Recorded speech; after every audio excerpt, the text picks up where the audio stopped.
welcome to the Jurassic Park 3 Minute, where we will be discussing the second Jurassic Park sequel 1 minute at a time. I'm Brad. I'm Dave. And today we're back to discuss minute 6 of Jurassic Park 3. David, what have you been up to this week? New Halloween movie came out. The long-awaited finally that we got a traditionally Michael Myers, the non-remake timeline movie in the theaters again. So it's great to see Michael back. I thought it was incredible. It was a great movie. I actually really enjoyed it. It was really cool. I like that they kind of changed the rules around. In this one, Laurie Strode is no longer Michael's sister. They wiped the entire slate clean. So this is a new Michael Myers. They essentially created a new shape for us to enjoy. And so it's really cool that because this Michael you see, he's just knocking off teenagers isn't just in the game anymore. It reminds me of the quote from the sheriff from the first movie where he says that Haddonfield's families and children all rose up and down the streets of Haddonfield.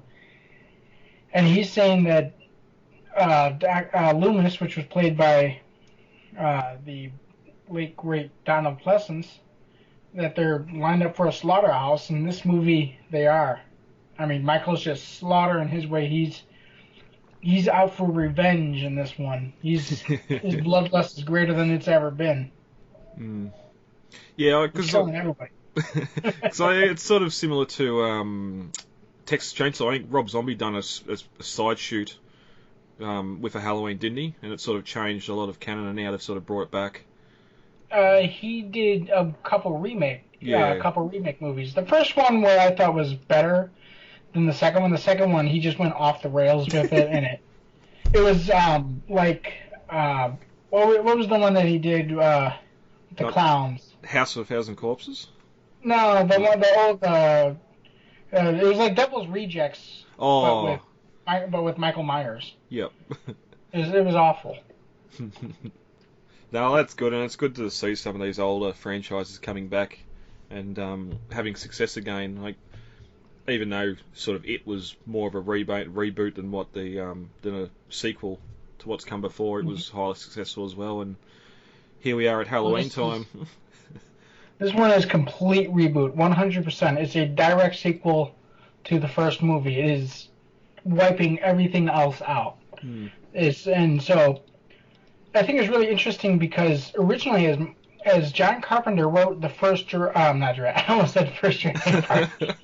The first Halloween, it was originally titled The Babysitter Murders, and the only reason it was called Halloween was because it was set around Halloween, and it was suggested that would have been a better and more marketable title. But initially, Michael Myers actually wasn't even a Michael Myers. He was only known as the Shape. He's only either the Shape or Michael. He is not related to Judith Myers. He was not related to Laurie Strode. He was just some random 6-year-old boy who decided to go nuts and stab his babysitter. And then he breaks out 15 years later and stabs some more babysitters. It's interesting because it was not until Halloween 2 that John Carpenter was contractually obligated to write by Universal Studios that he basically bulldozed through the script on a 6-pack of beer. And it's not his most inspired work. He was kind of forced to write it by Universal Studios because they sued him to write it. And he just included the sister angle because Universal wanted something of interest to give the story more oomph. Like they wanted a reason, to give Michael a reason, and Michael doesn't need a reason. He's just a killer. He'll go up and down the streets just killing anybody he wants. No, he is the boogeyman, and I think in respects to that, this movie brings back that feeling. Yes, Judith is still a sister. He's still Michael Myers, but Lori is no longer his sister, and it opens up the gates that now Michael can kill anybody. He's not just after his family; he's after everybody. Mm. Yeah, it's good when they just sort of leave motives and that alone, and it's not a case of Jason being fired from the meat slaughtering house or anything like that, or being drowned in Crystal Lake. It's just he's just the villain, and that's it. There's no need for motivations. He's just doing what he does best.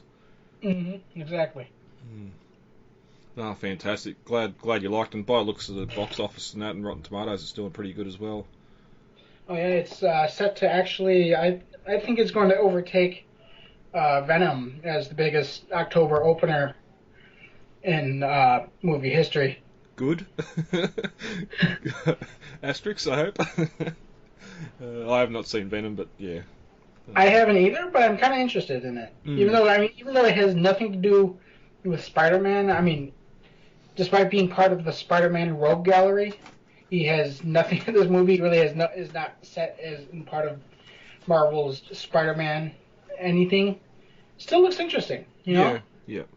Well, that's it. Give it a shot and make up your own mind. Dr. Grant? Paul Kirby. Kirby Enterprises. My card. How you doing, Billy? To get us a little bit more back on topic, I last Saturday morning I got a message from a friend here. We've got a little Facebook Messenger group in my local area that sort of, if they see something new, turn up at toy stores and that, they'll post photos and that, and someone posted me a photo of the Super Colossal T-Rex at a store I don't really frequent, and I ended up making the drive into town especially just to go and get it, because I knew if I waited until Monday morning it'd be gone, and I went in there and it was 45% off. So not only did I find one, but I found one at nearly half price, and this thing is fantastic. It does have some paint issues. There's some little dots on it that look like the paint hasn't quite got on right across the arms and the head, but I don't really mind. It hasn't knocked off the Fresh and Fro for my favourite Mattel figure yet. Just because that Fresh and Fro's got a little bit more playability and it scales with some of the kind of stuff. I love having it next to the mobile command, the mobile lab playset from The Lost World and that, which is sort of leading me to really want to get a second Fresh and Fro, and there's a couple of guys here in my Transformers group that sort of do custom painting on that, and I'm going to try and put one of them to task and see if they can paint an animal. So I've got to message you a little bit later and ask for some inspiration for that Lost World male T-Rex.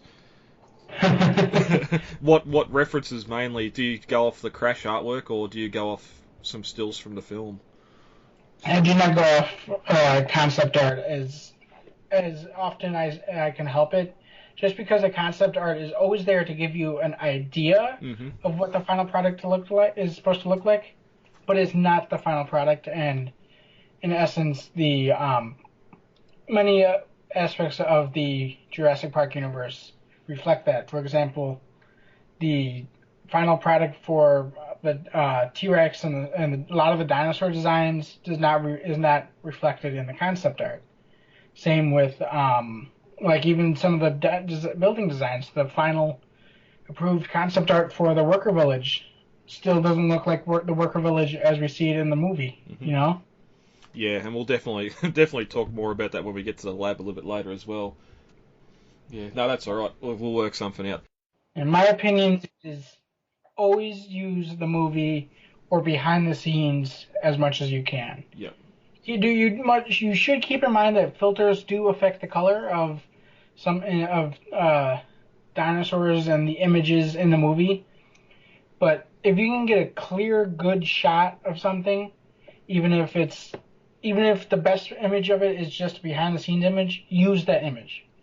Use the best lit image you can. Use the clearest you can. I'll send you some stuff. Yeah, oh, great. Because I think we're lucky too, where you've got Stan Winston that done all the work. I'm guessing for the most part the CG models were modelled off the animatronic and not off the concept art as well. So we've got behind the scenes stuff there even now where Stan Winston's posting videos up and that, and we're seeing behind the scenes stuff with the animals with the lights on. Essentially, we're not seeing them in the dark in the rain and trying to figure out how bright or how coloured to make them. So.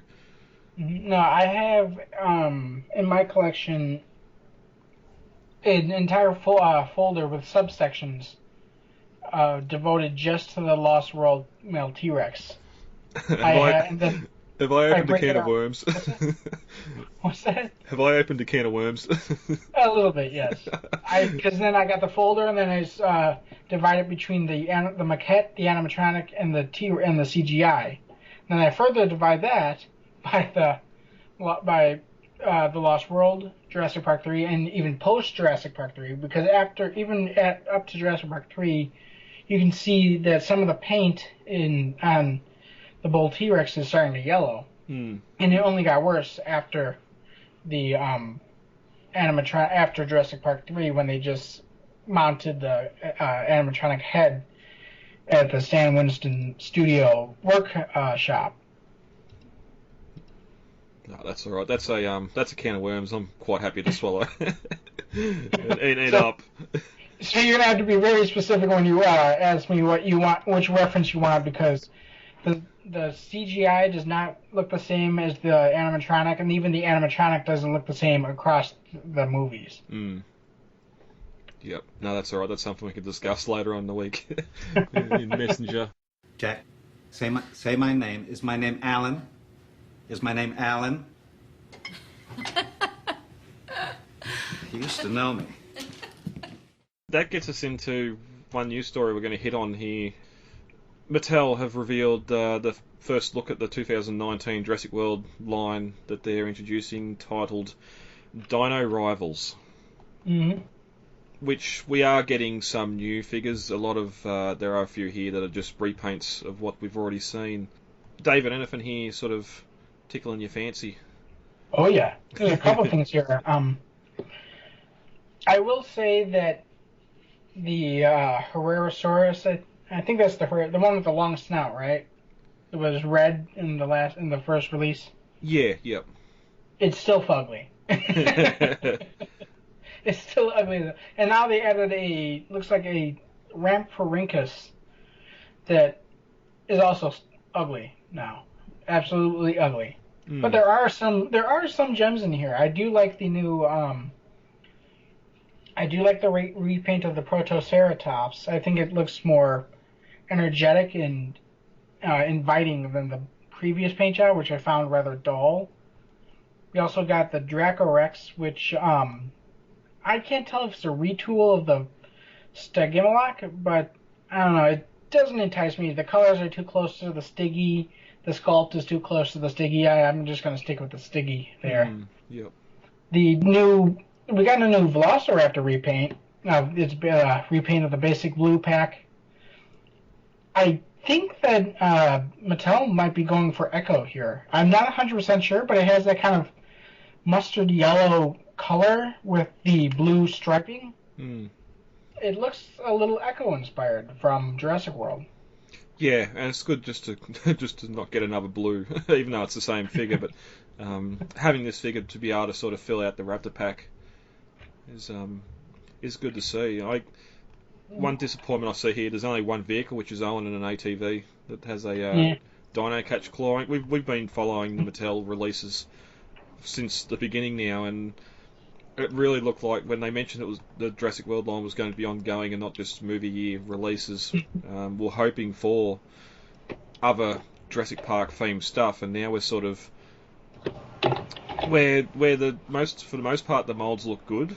It's essentially now we're just going to make random dinosaurs and put the Jurassic World logo on them. Because for me, yes, I'm a dinosaur fan. I'm still sort of, as a collector, I really only want stuff that's in the films.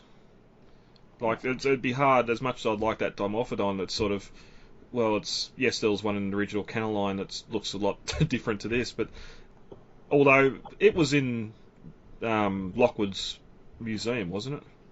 Wasn't there? Which one? Didn't the Dimorphodon, I thought I seen a screen cap during the week of that Dimorphodon, even for the Dilophosaurus and that somewhere in Lockwood's estate. I can't remember if it was in Lockwood's Estate or not. Oh, did I say Dimorphodon or Dimetron? Oh no, yeah, the Metrodon yeah. is in Lockwood's Estate, and it looks a lot like the one here, actually. Yeah. I gotta say, one of the gems out of the this assortment here, though, is that Styracosaurus. Mm-hmm. The paint looks absolutely beautiful. I mean, it's kind of muted, but it has this iridescence to it that just looks incredible.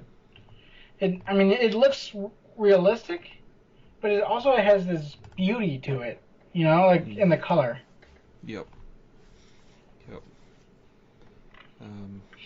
So yeah, the few here. They got the attack pack assortment with some of the smaller ones in it. The Savage Strike assortment. So they're going for that whole Dino versus Dino thing here, where we're going to get to that later on in a few minutes, where we think that was a bad idea. But I love here they've got sort of battle damage. They've got a repaint of the Pteranodon in a lot brighter colours, especially that yellow on the wings.